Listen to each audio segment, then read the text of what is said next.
Bien, lo que quiero conversar hoy es como, yo lo llamaría como una serie de estrategias que les permita hacer uso profesional de una herramienta que en este momento se puso de moda, que es el GPT, el ChatGPT. Sin embargo, lo que va a ocurrir en el mundo es que este tipo de herramientas van a empezar a aparecer con mayor frecuencia. Entonces, hoy día tenemos GPT 3.5, GPT 4 para aquellos que lo estén pagando, aquellos que estén pagando, pero lo que va a ocurrir es que conforme pase el tiempo van a empezar a aparecer más herramientas como esta. También está la opción de Google, sin embargo, digamos que yo estoy más familiarizado con GPT por un tema de que al menos a mí profesionalmente me ha permitido hacer cosas que también quiero como mostrarles. Y el único problema es que ya a nivel profesional que a lo mejor requeriríamos después de la sesión de hoy, implicaría conocer un poquito de Python. Pero bien, si el tiempo nos da y la siguiente clase todavía no podemos tomar clases en la facultad, seguramente introduciré un poco de Python para cómo utilizar GPT, ¿vale? Bien. Entonces, en nuestro repositorio de la clase hay una que se llama clase GPT, y en clase GPT está uno que le llamé Day One o día uno. Entonces vamos a seguir este notebook de Python. Eh, los notebooks de Python se pueden abrir aquí, en el caso de como el que les voy a mostrar. Se pueden abrir aquí y es simplemente es un Markdown, como los conocemos de R, los que hemos visto en clase. Un Markdown que pueden seguir simplemente leyendo hacia abajo con lo que está contenido aquí, ¿vale? Bien, yo lo voy a seguir desde mi Jupyter Notebook. Si ustedes lo que hacen es descargan este Python, lo pueden abrir en Colab. Entonces, ¿cómo abren Colab? Es muy sencillo. Si tienen una cuenta de Gmail, simplemente teclean Colab, y les va a completar seguramente con esta dirección que es colab.research. Entonces, ingresan a esa dirección y les va a abrir esta ventana. ¿Qué es lo que tienen que hacer? Simplemente decirle cancelar en este caso. Le dicen archivo, subir cuaderno y dejen subir cuaderno desde, bueno, le dan explorar o arrastran su cuaderno aquí. O si pueden conectarlo también y también lo pueden hacer, le dan clic aquí. Toman el URL, en este caso en clase, que es este URL, lo colocan aquí. Uy, ahí está. Lo colocan, lo buscamos y esperemos que aparezca. Sí, ahí está. Y entonces ya lo abrió, ¿no? Entonces lo abrió y este es un Jupyter Notebook que básicamente es un Markdown. El concepto de Markdown es más amplio, no solo se ocupa en R, sino se ocupa en otras herramientas como Python también, ¿no? Entonces, bien, es una alternativa. Yo lo voy a hacer de manera local, entonces yo voy a utilizar una herramienta que se llama Jupyter. Entonces, es con lo que voy a trabajar, pero para aquellos o aquellos que quieran seguir la clase con una herramienta que no les implique instalar nada, o hagan esto que acabo de realizar, ¿vale? Bien, entonces cierro esto y me voy a ir a mi consola de trabajo, que es esta, que es Jupyter. Bien, entonces, ¿qué es lo que quiero hacer con estos guidelines que quiero darles? Es como darles una idea del concepto que se llama Prompt Engineering. Prompt Engineering es como una actividad que va a empezar a surgir, va a empezar a tomar más eh, relieve, o se va a volver muy importante conforme los modelos de lenguaje natural se vayan asimilando como una forma convencional en nuestro día a día de trabajo. Prompt, la traducción sería, en este caso, en el contexto de lo que vamos a hablar aquí, lo traduciría como estímulo, ¿sí? Entonces, ¿qué es un prompt? Es un estímulo que le damos a una red neuronal, así piensen. Entonces, imagínense que hay una red neuronal para aquellos que ya estén tomando clases, aquellas o aquellos que estén tomando clases, o han escuchado un poquito sobre Machine Learning, entenderán que hay un concepto que se llama red neuronal, que digamos, una de las herramientas que sirven para hacer Machine Learning, Deep Learning en realidad, que son, digamos, modelos más complejos en general para el Machine Learning. Entonces, un prompt es simplemente un estímulo que le daremos a una red neuronal, pensémoslo así. Si quieren verlo más sencillo, un prompt es un estímulo que le introducimos a un modelo y ese estímulo lo que va a generar es un resultado. Entonces, estimulamos el modelo y el resultado es algo que procesará el modelo derivado de nuestro estímulo. Así piensen, ¿vale? Entonces, ¿qué es prompt engineering? Es construir estímulos. ¿Para qué vamos a estimular? Vamos a estimular el modelo que se llama GPT 3.5 en este caso, porque es la forma gratuita de trabajar con GPT. Pero para aquellos que lo paguen, que cuesta como $20 el servicio, GPT-4 es exactamente lo mismo, simplemente es que GPT 3.5 tiene una fecha de corte, que de conocimiento, y ahora voy a qué me refiero con conocimiento, a octubre de 2021. GPT-4, digamos que no está limitado en conocimiento, básicamente está conectado a la red y podría incluso responder cosas que están en la red. Bien, dejo esto de momento. Quiero conversar un poquito sobre qué es un modelo de lenguaje natural. Es importante que entiendan esto. No quiero, no quiero hacer una exposición exhaustiva del concepto de modelo de lenguaje natural, pero lo que quiero es dejar como ciertos principios de qué es un modelo de lenguaje natural, ¿vale? Un modelo de lenguaje natural eh, es algo, es una herramienta que surge dentro de un concepto amplio que se llama procesamiento del lenguaje natural, o en inglés, Natural Language Processing. Es un área que surgió en los 50, en los 80, tuvo un gran trabajo. Sin embargo, no tuvo tanto éxito a lo largo de la historia por las necesidades computacionales que implicaba hacer Natural Language Processing en general. Las necesidades computacionales empezaron a detonarse mucho con la pandemia porque lo que ocurrió es que con los lockdowns que ocurrieron en el mundo, muchas de las inversiones empezaron a financiar servicios de streaming. Financiar servicios de streaming implica financiar data centers. Financiar data centers implica financiar sistemas computacionales. Entonces, ya dada la capacidad computacional que se instaló, entonces ahora ya es posible procesar estas cosas. Entonces, para que lo piensen de esta manera, es el modelo que está detrás de GPT 3.5 es un modelo que tiene billones de parámetros, ¿no? Entonces, son modelos difíciles de entrenar, computacionalmente costosos, muy, muy costosos, y que pueden implicar mucho tiempo. Vale. Entonces, ahora, digamos que el proceso del lenguaje natural trata de estudiar diferentes cosas que hacemos los humanos, que es básicamente construir oraciones. Cuando construimos oraciones, regularmente lo que hacemos es pensamos en una estructura específica, como por ejemplo, piénsenlo así, ¿no? Como cuando íbamos a la primaria, ¿no? Sujeto, verbo, predicado. Esa estructura trata de replicarla a un modelo de lenguaje natural. Un modelo de lenguaje natural lo que trata de hacer es, y tiene muchos ejemplos de cómo escribimos los humanos, y en general trata de aprender cómo escribimos los humanos. Por eso se llaman modelos de lenguaje natural, porque lo que permiten es interpretar lo que los humanos escribimos y darnos respuestas también en un formato de lenguaje natural. Entonces, si lo quieren ver de esta manera, es como romper un paradigma. La manera en que antes nos comunicábamos con las computadoras es básicamente con código, con instrucciones específicas, ¿no? Entonces, por ejemplo, piensen en una función. Le decíamos a R, por ejemplo, save, con la función de guardar, save un archivo tal, ¿no? Ahora con lenguaje natural podríamos decirle simplemente que quiero que guardes tal archivo en tal directorio, así como lo estoy diciendo, pero escrito tal vez, incluso ya con reconocimiento de voz, porque hay unos modelos que ya lo permiten, y quiero que lo guardes en tal ruta del directorio de trabajo.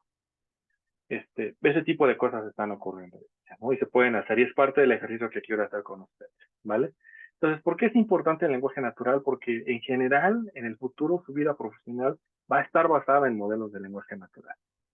Entonces, cuando ustedes salgan al mundo laboral, muy probablemente lo que se van a encontrar es que las instituciones empezarán a necesitar incorporar la inteligencia artificial que está detrás de esto y que requerirá expertos. Entonces, como la idea es, pongámonos al día, ¿no? Es como un poquito mi discurso del día de hoy, ¿no? Entonces, ¿qué se puede procesar con un modelo de lenguaje natural? Vale. Una cosa muy sencilla, por ejemplo, análisis de sentimientos. ¿Cómo clasificamos cuando un texto tiene una relación positiva o neutral o negativa? ¿no? Hasta antes de los modelos de lenguaje natural, lo que solíamos hacer era utilizar ciertos fraseos o ciertos adjetivos para calificar si un texto tenía una connotación positiva o negativa o era neutral. Piensen un poco como si analizaran Twitter y quisieran saber, por ejemplo, si los tweets de una persona son agresivos o no son agresivos, ¿no? Entonces, quieren analizar si tiene un sentimiento negativo o positivo. ¿Cómo lo harían si es que tuvieran, hasta antes de estos modelos, cómo lo harían? Seguramente lo que harían es, tratarían de pensar que si dentro de las oraciones tiene por ejemplo, ciertas palabras específicas que asociamos con personas que escriben de manera negativa, entonces así podríamos clasificar, ¿sí? Bien, eso tiene un problema. Tiene un problema porque regularmente los humanos no escribimos como si fuéramos máquinas, es decir, no escribimos no me gusta tal cosa, sino que en realidad le damos un contexto. Cuando le damos un contexto hacemos muy complejo el análisis. Entonces, al hacer complejo el análisis, necesitamos que el intérprete sea algo que entienda el lenguaje natural de los humanos. Entonces, los modelos de lenguaje natural tratan de hacer esto.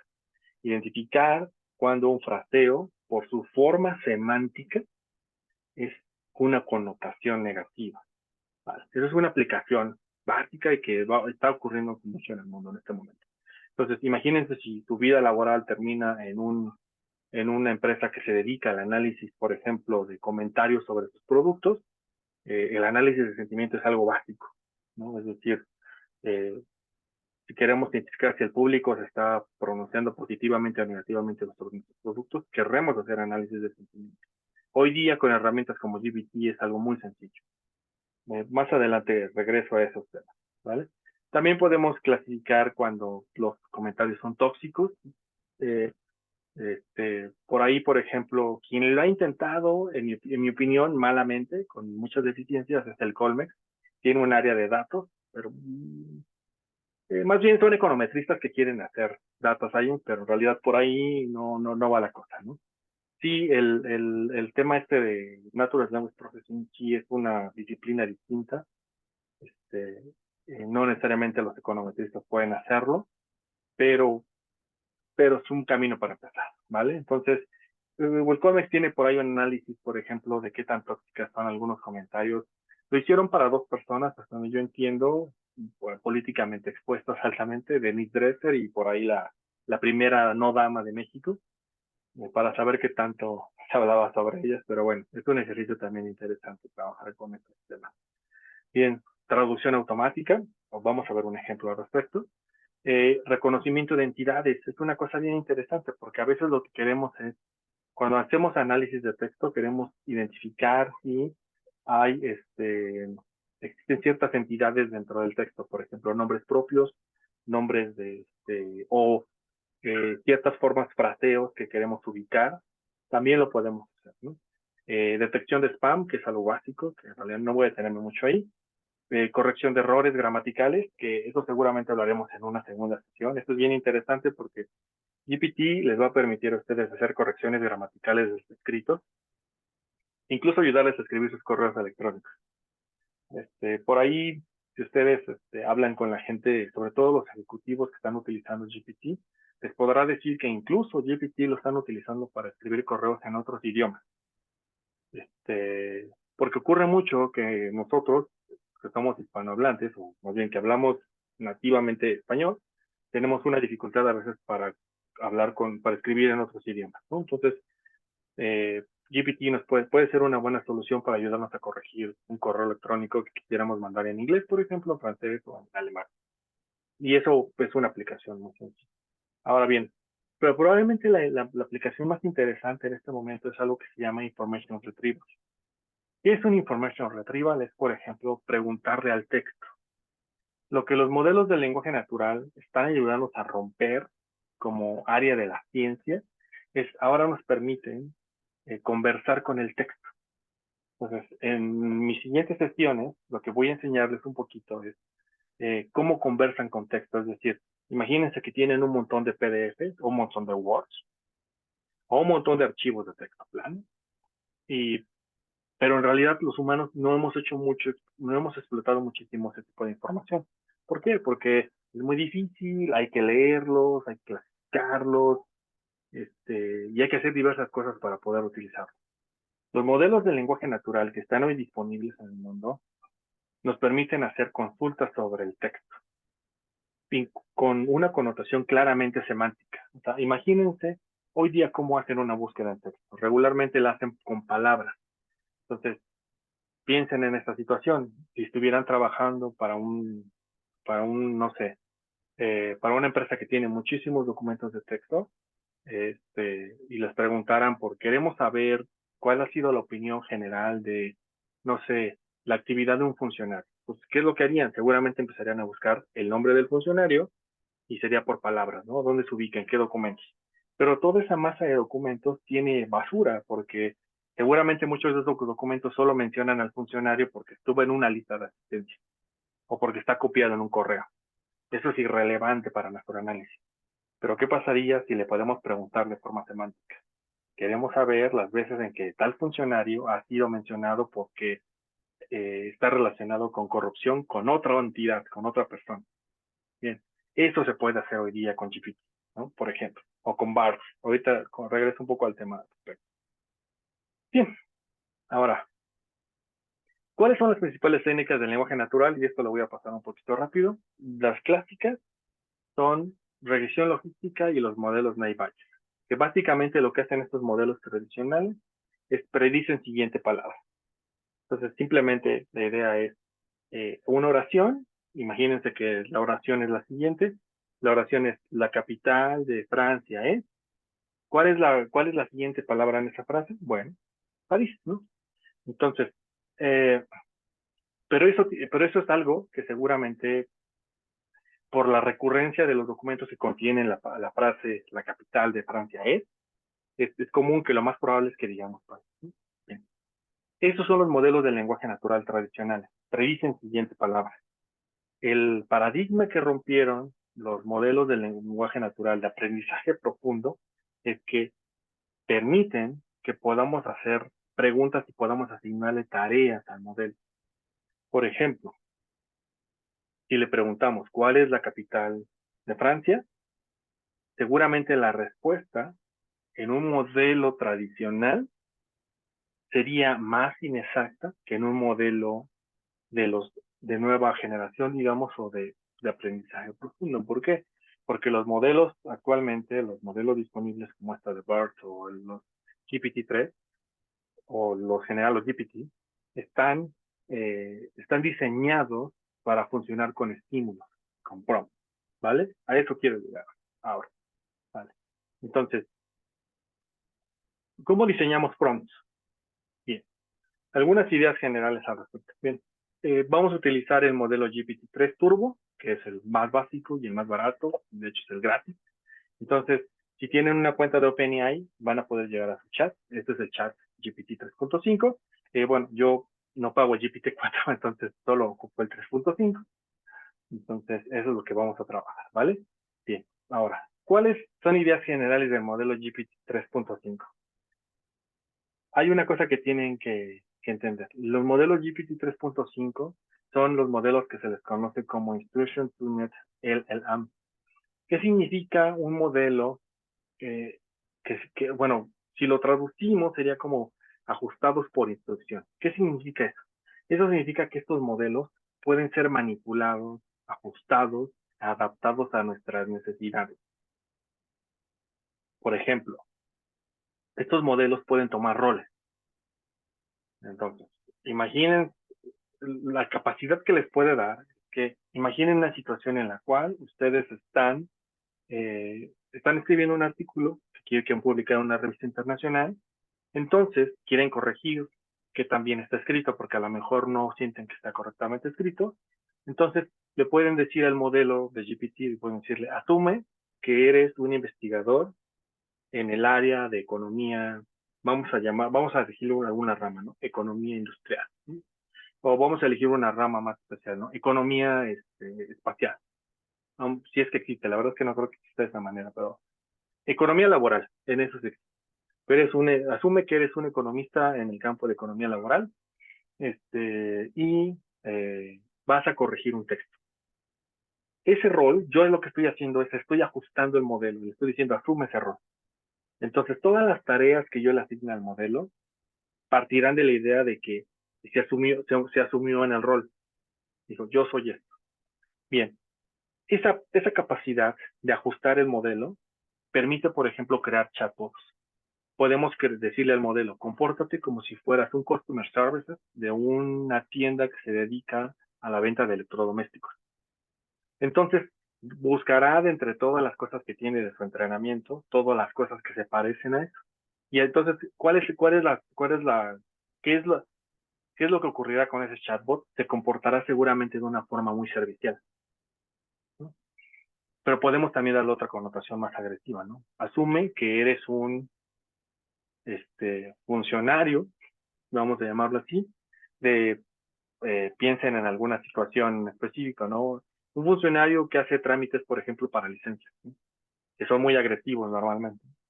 Entonces, si tiene ejemplos de comportamiento de ese tipo de situaciones, será un chat que se comporta más agresivo, ¿vale? Bien. Bien. Entonces, en general, esa es como la idea de la diferencia entre los modelos generales, grandes, y los que se pueden, digamos, ajustar por nosotros. Vale. Bien. Entonces, ahora sí quiero entrarle ya con la materia, ¿no? Ya me conseguí muchos minutos conversando. Entonces, ¿cómo puede ayudarles GPT en su día a día? ¿No? Bien, entonces, estos principios que tengo aquí son como un poquito de lo que yo he conocido hasta este momento y de lo que dicen la gente de OpenAI que debe hacer. Entonces, hay como dos principios, ¿no? O lo que yo le llamaría como aprende a diseñar un prompt efectivo, ¿no? Entonces, las dos, digo, como que los dos principios son, escribe instrucciones claras y específicas, y dos, dale tiempo al modelo para pensar. Ahorita les digo qué significa darle al modelo tiempo para pensar. Bien, pues empecemos por la primera, ¿no? Escribe instrucciones claras y específicas. Entonces, ¿qué significa eso? Eso significa, como lo dices, escribe claramente. Claro o específico no quiere decir corto, sino a veces un texto largo es más claro que un texto corto. Entonces, sean claros. Las tareas deben estar específicas, no debe haber ambigüedades. Y ahorita les digo por qué, ¿vale? Ahora bien, algunas estrategias dentro de este primer principio. Utilicen delimitadores. Siempre utilicen delimitadores. Es importante. Porque de esa manera le vamos a decir al modelo que la tarea se distingue del objeto sobre el cual está implementada la tarea.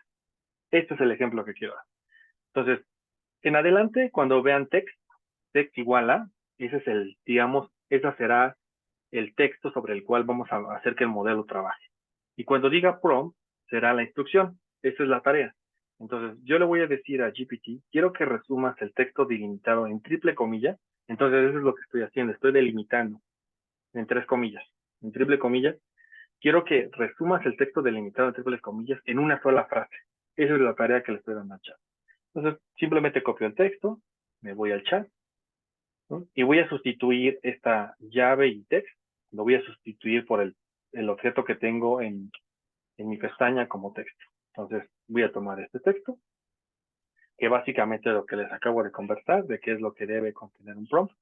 Entonces, esa es la tarea, resume el texto delimitado, entre comillas, le damos enter y ya, esa es la frase, ¿sí?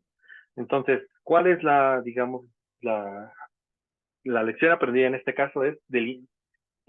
Distingan, sean muy claros. Lo que estamos haciendo es permitiéndole al modelo que distinga claramente la tarea del objeto sobre el cual está trabajando, ¿sí? Si no pusiéramos delimitadores, la ambigüedad que podemos generar es que el modelo interprete que parte de la tarea que le asignamos corresponda con el objeto sobre el cual tiene que trabajar, o viceversa, que parte del objeto sobre el cual tiene que trabajar, que en este caso es un texto, lo confunda como si fuera parte de la tarea asignada. Entonces, imagínense que en realidad dentro de la tarea asignada viniera una receta de cocina. Y si no delimitamos, el prompt puede interpretar, bueno, el modelo puede interpretar que parte de la tarea que le estamos asignando está contenida en la receta, ¿no? Ese es como el extremo. Vale, bien, vayamos a una segunda estrategia. Ahora bien, la segunda estrategia es, pide un resultado estructurado. Siempre pidan un resultado estructurado. es importante porque piensen en estructuras como, por ejemplo, quiero frases, quiero un verso, puede ser válido, o si en este mundo que estamos nosotros queremos un texto estructurado más del tipo como quiero un objeto JSON o una lista de Python incluso puedo pedirle código en HTML. Llevado a un caso extremo, y espero que sea parte de las lecciones que aprendamos hoy, es que incluso le puedo dar un código de R que no funciona, a lo mejor me equivoqué en algo, y le puedo decir, quiero que corrijas este código y quiero que me lo regreses en código de R, ¿no? Y lo va a hacer, ¿vale? Entonces, bien, este es el prompt. El prompt, noten que no le estoy dando ningún objeto sobre el cual trabajar, solo le estoy dando una tarea. Entonces, esta es la tarea que quiero que haga. Mi tarea es la siguiente.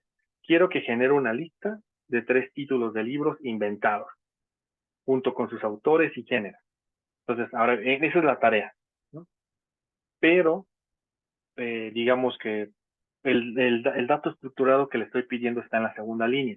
Proporciónalos en un formato JSON con las siguientes claves. Book ID, título, autor y género, ¿vale? Entonces le damos prompt y va a inventar 3. Y esta es la estructura que me está dando. Este objeto que me está dando es una estructura JSON. Así es como se genera JSON. Podemos modificar el prompt. Podemos decirle que no sea un formato JSON, proporciónalos, por ejemplo, en una lista de Python. En una lista de Python. Lista de Python. Para los que conocen un poco Python, simplemente la lista es esta. Está aquí. Bueno, el problema que tiene ahorita es que se quedó como no le dije que no incluyera el título, probablemente debe haber sido más específico. Y le pude haber dicho que simplemente incluyera el título sin la palabra título. Probablemente algo que no debí de haber dicho, ¿vale? Bien. Vayamos a otra estrategia. Bien. ¿Cuál es la siguiente estrategia?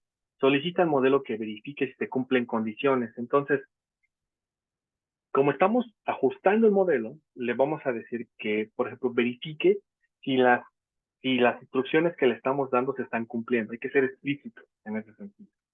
Entonces, por ejemplo, pensemos en este texto. Entonces, este texto es simplemente una descripción de cómo preparar una taza de té. Entonces, yo inicio con una exclamación. Preparar una taza de té es fácil. Y luego empiezo a describir el proceso. Le digo, primero necesitas un poco de agua, un sobre, luego lo pones en una taza y listo, tienes tu té. ¿Vale? Esa es la descripción. Entonces, el prompt que voy a utilizar es este. Se te proporcionará un texto delimitado por comillas triples. Entonces voy a delimitarlo en comillas triples, ese es mi delimitador. Si el texto contiene una secuencia de instrucciones, entonces fíjense, le estoy dando la condición. Quiero que verifiques si el texto contiene instrucciones. Vale. Si contiene instrucciones, entonces vuelve a escribir el texto como si en un siguiente formato. ¿Cuál es el formato? Quiero que hagas el paso 1, paso 2, así hasta el paso N. Noten la última línea, le digo. Si el texto no contiene una secuencia de instrucciones, simplemente escribe, no se proporcionará un paso. ¿Vale? Entonces, no le estoy dando a mi web, no estoy dando chance de que tenga mi web en este modelo. Si el texto tiene una lista de pasos, vuélvelo lista. Si no tiene paso, dime, esta cosa no tiene nada que volver un proceso. ¿Vale? Entonces, aquí en este caso sí voy a abrir un poquito el Markdown porque no se representa bien cómo lo tengo escrito. De hecho, si observan, si le doy doble clic, puedo entrar al texto, digamos, fuente. Entonces voy a copiar el prompt. Lo copio hasta aquí, hasta el punto. Me voy a GPT, escribo mi texto. Le dije que va a estar con comillas triples, entonces voy a escribir triple comillas. 3 comillas, espacio, 3 comillas. Y ahora sí me voy a traer mi texto, que es mi receta de preparar el té. Hago mi receta y la pongo aquí en medio de las triples comillas. Porque yo le dije que ese es el delimitador. Vamos a esperar. Listo. Ahí está. Me dio los pasos. ¿Vale? ¿Dudas hasta este punto? ¿Comentario? ¿Todas las personas vamos bien? Sí, profesor, vamos bien. Ok. Entonces, ahora sí. Bueno, continuamos, perdón. Última táctica de este primer principio. Entonces, pues, a veces necesitamos proporcionar ejemplos de cómo es una tarea exitosa, ¿no? Eso es lo que. Entonces, bien. Entonces, el prompt está aquí. Lo voy a abrir otra vez. Entonces, el prompt es este. Entonces, la tarea que le voy a dar al chat es la siguiente. Tu tarea es responder con un estilo coherente lo siguiente. Entonces, estoy utilizando estas llaves y esto es de más menos, porque en la literatura convencional, cuando utilizamos estos de más menos, son para nombrar como entidades. No sé si recuerdan, cuando ustedes leen un libro de literatura general, una novela o algo así, normalmente esas son como para decir aquí esto es importante. Entonces, lo que le estoy diciendo igual al modelo, estoy utilizando este conocimiento convencional que tenemos los humanos. Entonces, le estoy diciendo, niño es un personaje. Niño dice, enséñame sobre la paciencia. El abuelo dice, el río que labra el valle más profundo que brota. Me dice todo eso. Y luego el niño viene, enséñame sobre resiliencia.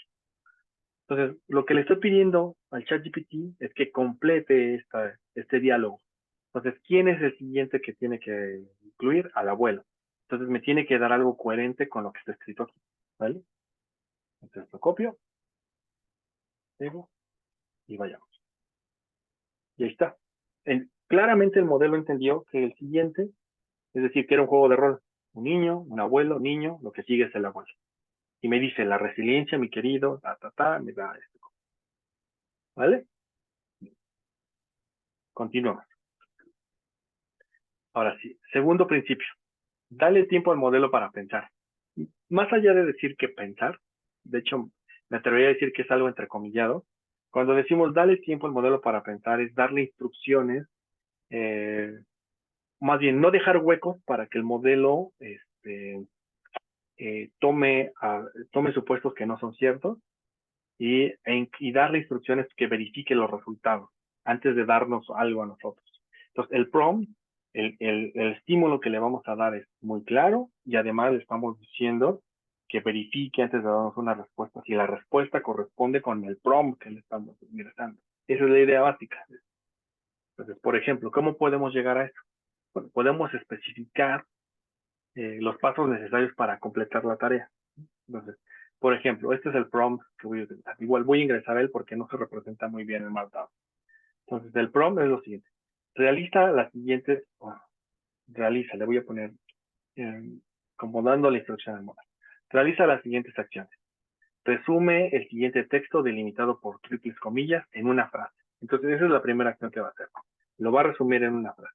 Luego, lo va a traducir al francés. Tercera, va a enumerar cada nombre en el resumen en francés. ¿Vale? Y luego, o el último, va a generar un objeto JSON que contenga las siguientes claves. El nombre del resumen en francés y el número de nombres que contiene. Quiero que separe la respuesta con saltos de línea. ¿Vale? Y luego al final le digo texto, 2 puntos y las triples comillas, porque aquí voy a incluir el texto. Voy a copiar el prompt, aquí hasta antes de la última comilla. Lo pongo aquí y me voy a traer ahora sí el objeto de texto.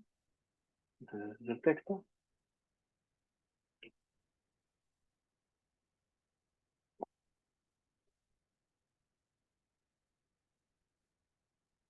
Listo. Y está. Me está haciendo la tarea. Bien. Resumió, volvió a francés y me dio la lista de personajes y me dio la lista de JSON. ¿Vale? Ahora bien, hablemos de las limitaciones. Es importante. Bien. ¿Cuáles son las limitaciones del modelo? Las limitaciones del modelo es que piensen que GPT 3.5 y GPT 4 han estado expuestos a un montón de información, un montón de conocimiento. Y es probable que, digamos, no hayan memorizado, y otra vez lo pondría entrecomillado, no hayan memorizado correctamente el conocimiento al cual fueron expuestos. Entonces, eso significa que a veces nos pueden dar respuestas erróneas, lo cual ocurre con mucha frecuencia. Bien, ahora bien, ¿cómo a este tipo de ideas erróneas en el mundo de los modelos del lenguaje natural les llaman alucinaciones. Les dicen que el modelo alucinó, porque dio una respuesta que no corresponde con información cierta, pero en realidad no es una responsabilidad del modelo, es una responsabilidad del usuario. El usuario es quien tiene que generar las estrategias específicas para que el modelo no alucine. Algunas de las estrategias más básicas son, por ejemplo, que le des el texto sobre el cual tiene que operar. Por ejemplo, imaginemos que lo que queremos es que nos dé un resumen de un paper. Bueno, le tenemos que dar el paper, ¿no? No le podemos preguntar al chat, quiero que resumas el paper de Acemoglu del 2001 sobre la historia de la colonización y cómo eso tuvo un problema, un efecto sobre el desempeño de las naciones. No le podemos decir eso. Le tendríamos que decir, resume el siguiente texto y le damos el texto completo. Ya, eso es distinto. Así no le permitimos que alucine. Bien, por ejemplo, este prompt lo voy a generar en inglés porque en español no funciona muy bien, pero en inglés es muy bueno. Este es el ejemplo por excelencia de cómo generar una alucinación. Entonces, ¿qué es lo que le estoy diciendo? Quiero que me hable un poquito, o quiero que me hable un poco sobre este producto, sobre una empresa que no existe. O sea, el producto ni la empresa existe, ¿vale? Entonces, en realidad, no me debería responder nada, porque nada de esto existe. Entonces, vamos a ver si es cierto. Entonces, le preguntamos y me está dando algo, lo cual no debería ocurrir, ¿sí? En realidad lo que hizo fue alucinó, o sea, ¿qué es lo que hace? Encuentra dentro de los miles de textos que tiene con los cuales fue entrenado algo que parezca coherente para darme una respuesta, ¿vale? Entonces, esas son las alucinaciones. Mucho cuidado con eso, ¿no? Eso sería como me recomiendo, ¿vale? Bien, ahora, quiero ir cerrando un poco la sesión de hoy y quiero introducir un ejemplo un poquito más interesante sobre lo que pueden hacer con este tipo de datos, ¿no? Entonces, por ejemplo, algunas cosas que quiero como dejar claras, ¿no? Por ejemplo, entonces, y lo pongo un poquito como en fraseo, como si estuviéramos comunicando algo muy coloquial, porque de hecho es la intención, como quizás probablemente hayan escuchado un poco sobre que los modelos de aprendizaje automático casi nunca funcionan la primera vez. Es totalmente cierto. Fallan muchísimo. Vale. Entonces, eso considérenlo siempre.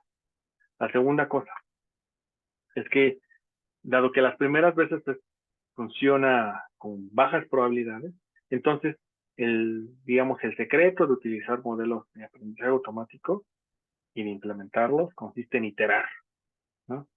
Entonces, hasta llegar a una solución que nos guste o que nos funcione más. Entonces, el concepto de iteración lo voy a retomar un poco más adelante en otra sección, pero es bien importante el concepto de iterar, ¿vale?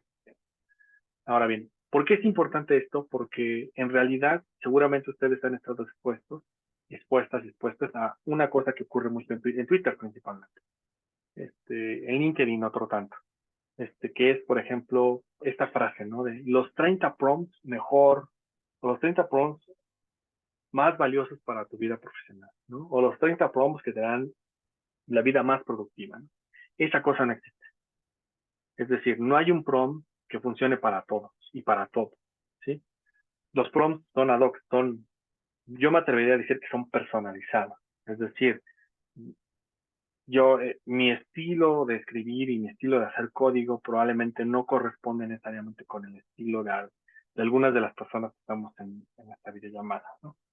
Entonces, respetando eso, muy probablemente los prompts que funcionan para algunas de las personas que estamos en la llamada, no le funcionarán a alguien más, porque estamos haciendo supuestos que a lo mejor alguien más no está haciendo. Por ejemplo, imagínense que tienen un prompt que le están preguntando que les ayude a construir una visualización en ggplot2, así de genérica, ¿no? Le dicen, quiero hacer una visualización en ggplot2 de las acciones de Amazon utilizando la biblioteca Quant. Ay, no me acuerdo cómo se llama la biblioteca Quant, pero la vimos con Omar muy al principio del curso, que es sobre cómo conectarnos con el servicio de Yahoo Finance para bajar la acción. Entonces, noten que todos los supuestos que están detrás es que yo conozco la biblioteca, que sé utilizar ggplot2 y que quiero una visualización. Eso es distinto a hacer un prompt como ayúdame a visualizar una serie de tiempo que es una acción y utiliza la biblioteca más común que se utiliza en R. Eso es distinto, es un prompt distinto. Habla desde situaciones distintas de conocimiento para ambas personas, ¿vale? Bien.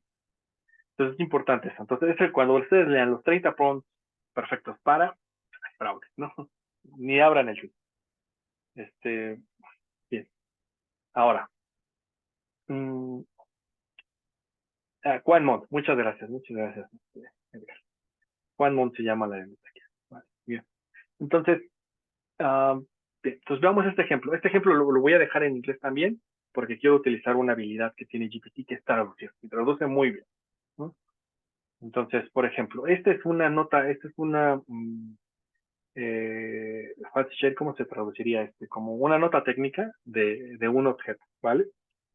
Entonces, cuando ustedes abren, por ejemplo, la nota técnica de la silla donde estén sentados, seguramente será algo así, ¿no? Entonces, esa es la nota técnica, ¿no? Y desde Overview lo voy a copiar. Tengo Overview, lo voy a copiar hasta Italia, ¿no? Entonces, ¿qué es lo que es esta nota técnica? La estoy copiando más, perdón. Overview. Entonces, esta nota técnica es básicamente una descripción de un producto. Dimensiones, peso, opciones sobre las cuales las puedes pedir. Es básicamente, imagínense que trabajaran para una empresa manufacturera, tendrían cientos de estas notas técnicas, ¿vale? Entonces, probemos dos prompts, ¿sí?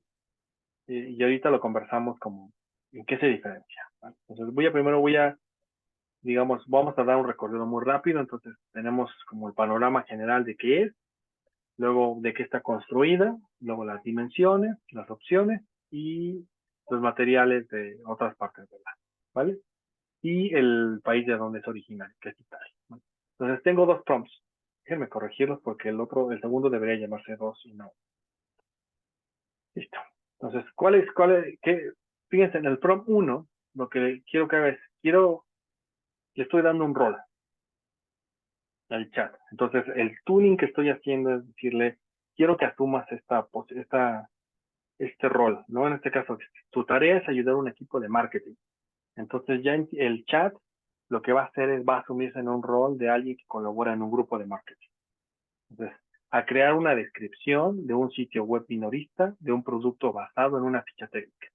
Entonces, ya el chat está asumiendo, se va a comportar como alguien de marketing y está entendiendo que va a recibir una ficha técnica.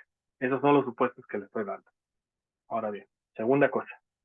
Quiero que escriba una descripción del producto basada en la información que le voy a dar, ¿no? Información prevista. Aquí está más. Información prevista. Aquí yo me equivoqué. Prevista. También abajo está mal. Sí. Prevista. Mil disculpas por este error. Información prevista en las especificaciones técnicas delimitadas en triple comillas nada más, no son invertidas. Es que en inglés sí hay invertidas, pero en español no. Triples comillas. Listo. Vale. Entonces, ya le dije, entonces, eres alguien de marketing, te voy a dar una ficha técnica y la ficha técnica te la voy a dar en triples comillas. Esa es la delimitación que estoy utilizando. Listo. Ese es el prompt 1. El prompt 2, la diferencia entre el prompt 1 y el prompt 2 es que al segundo le estoy diciendo que utilice máximo 50 palabras. ¿Qué es lo que quiero ilustrar aquí? Quiero ilustrar el concepto que les dije que se llama iteración. Entonces, puede ser que el prompt 1 no nos funcione porque hace una descripción muy larga. Entonces, es un sitio web. En un sitio web no nos podemos dar el lujo de hacer una carta enorme, ¿no? Tiene que ser algo más concreto, más directo. Entonces, en el segundo prompt le voy a pedir algo que sea como 50 palabras únicamente, ¿no? Eso es lo único que está diferenciando. Entonces voy a copiar el prompt de aquí arriba y me voy al chat, perdón. Y le dije que se le iba a dar en triples comillas.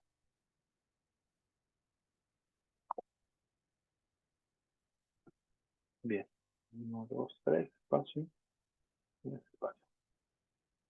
Listo, voy por el texto, que es toda esta descripción técnica, desde overview hasta Italia. Bien. Entonces, tiene diversas tareas, ¿no? La primera, y no es explícita, noten que es implícita, es que la ficha técnica se le di en inglés, pero le pregunté en español. Entonces, lo que va a hacer el ChatGPT es que va a asumir que su respuesta la tiene que dar en español. ¿Sí? Entonces, hay que tener mucho cuidado porque a lo mejor lo que hubiéramos querido es que la respuesta fuera en inglés. Si queríamos que fuera en inglés, debimos haberle puesto que su respuesta la diera en inglés. Bien. Entonces, aquí está la descripción. Algo más o menos coherente. No alucinó porque utilizó únicamente la información que yo le dije. Es algo coherente que se podría utilizar, pero es muy largo. ¿Sí? Entonces, por eso vamos a utilizar el segundo prompt. Entonces, lo que voy a hacer es copiar otra vez todo esto y lo voy a volver a pegar acá. Y lo único que voy a modificar es la segunda, una línea que le dije que utilice 50 palabras. Entonces, lo único que voy a hacer es eso. Entonces, voy a buscar. Aquí, me faltan comillas. No, es que no está. Le falta triple comillas, pero no se copió el prompt. Vamos a copiarlo de acá.